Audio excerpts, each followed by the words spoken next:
எங்கள் வீட்டில் இட்லி தோசையை விட பூரினா ரொம்ப பிடிக்கும். நிறைய பேருக்கு பூரி சாப்பிட பிடிக்கும், ஆனால் செய்ய பிடிக்காது. அதை கரெக்டான பதத்தில் பிசைஞ்சால் தான் ஒரு பூரியும் நல்லா கலராக குண்டு குண்டாக வரும். அந்த மாதிரி தான் எனக்கு பூரி செய்யறது ரொம்ப ரொம்ப பிடிக்கும். எங்கள் வீட்டில் இருக்கிறவங்களுக்கும் பிடிக்கும். எப்போவுமே 5 கிலோ கோதுமை வாங்கி கழுவி காய வச்சு அரைச்சி வச்சுப்பேன். இந்த தடவை வாங்கி காய வைக்க முடியல, அதனால் 1/2 கிலோ பேக்கெட் இப்போதைக்கு மட்டும் வாங்கிட்டு வந்து பாதி எடுத்து பூரிக்கு மாவு பிசைஞ்சு வச்சுட்டு தக்காளி தொக்கு செய்யலாம்னு சொல்லிட்டு ஸ்டார்ட் பண்ணிட்டேன்.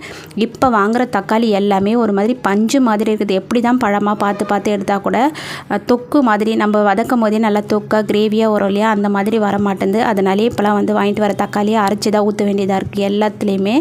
இன்றைக்கும் அரைச்சி ஊற்றி தான் செஞ்சுருந்தேன். எப்பவும் போல் ருசியாக இல்லைனாலும் டேஸ்ட்டாக தான் இருந்தது. இன்றைக்கி பார்த்திங்கன்னா பூரி ரொம்பவே சூப்பராக வந்தது. பாருங்கள் எவ்வளோ அழகாக சூப்பராக வந்திருக்கு.